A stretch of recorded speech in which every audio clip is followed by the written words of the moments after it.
أعوذ بالله من الشيطان الرجيم.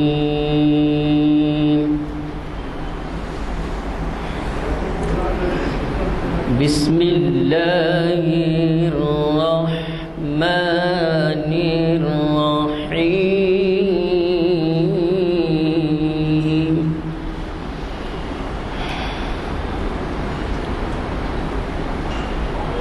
يا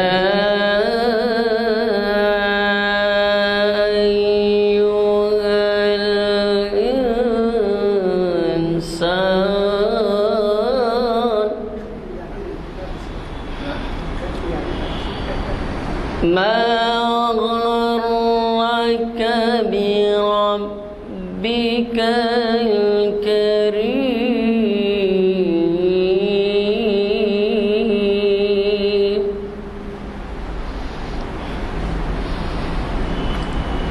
يا أيها الإنسان ما غرك بربك الكريم الذي خلقك فسواك فعدلك في أي صورة ما شاء ركبك. كلا بل تكذبون بالدين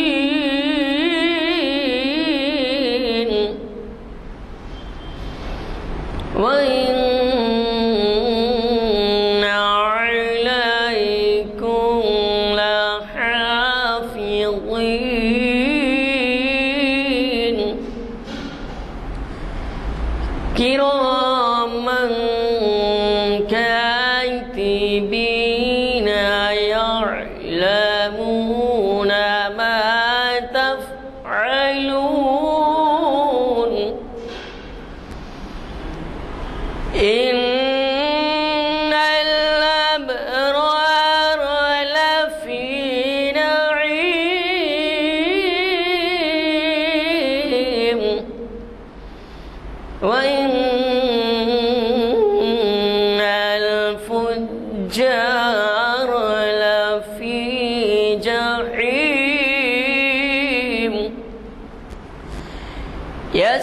يصلونها يوم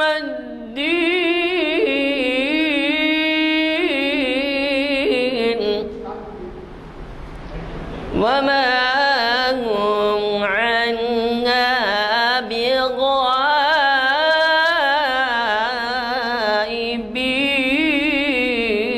بغائبين. صدق اللہ العظیم. جیسے کہ آپ واقف ہیں اور ہمارے جو اعلامیہ شائع ہوتے ہیں ان اعلامیوں میں آج کا آخری آئٹم ہے 13 اکتوبر 2021 اور مطابق